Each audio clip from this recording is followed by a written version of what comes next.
வணக்கம் உறவுகளே. அது மாதிரி நான் ஹேர் பத்தி சொல்லிட்டு இருந்தேன். எனக்கு மேக்ஸிமம் தமிழ்ல தான் அதிகமா வரும், இங்கிலீஷ்ல தெரியாதுன்னு இருந்தாலும் தமிழ்லயே அதிகமா பேசி பேசி பழகிட்டேன். ஓகேவாங்க. சுருட்ட முடி அதிகமா இருக்கு அப்படின்னு சொல்லிட்டு அதை போய் நீங்க ஸ்ட்ரைட்டிங் பண்ணிட்டு இருக்காதீங்க. சரியாங்க.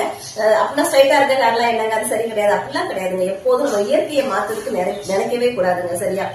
நம்ம ஒரு ஃபீல்ட்ல இருக்கோம் அப்படிங்கிறதுக்காக நம்மள நம்ம மாத்திக்கணும் அப்படின்னு கிடையாது. நம்மளுடைய விஷயம் எப்படின்னா நம்ம செய்யக்கூடிய அந்த வேலையில தான் பிரதிபலிக்கணும்.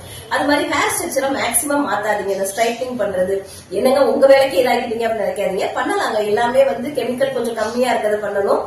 எதுவுமே பெர்மனண்டா எடுத்துக்காதீங்க. இந்த பெர்மனண்டா ஸ்ட்ரைட்டிங் பண்றது என்கிட்ட நான் டைரக்டா சொல்லிடுவேன். ஸ்ட்ரைட்டிங் பண்ணாதீங்க, வேணாம். உங்க ஹேர் உங்களோட ஸ்ட்ரக்சர் போயிடுங்க. ஃபர்ஸ்ட் அந்த லுக் வராது, ஹேர் க்ரோத் குறைஞ்சதுன்னு சொல்லி நான் சொல்லிடுவேன். நீங்க நினைக்கலாம் அதுக்கெல்லாம் ப்ராடக்ட் இருக்குங்க, இல்லன்னே சொல்ல. எப்படி இருந்தாலும் இப்ப இல்லைன்னா கூட அதோட சைட் எஃபெக்ட் கண்டிப்பா இருக்கும். மெயின் பிக்சருக்கு வாங்கம்மா, என்னதான் செய்யணும்? ஃபவுண்டேஷனை ஸ்ட்ராங்கா போடுவோம். அப்ப தானே நமக்கு முடி கொட்டுறதுக்கு உண்டான ரெமடி சரியா பண்ணலாம்.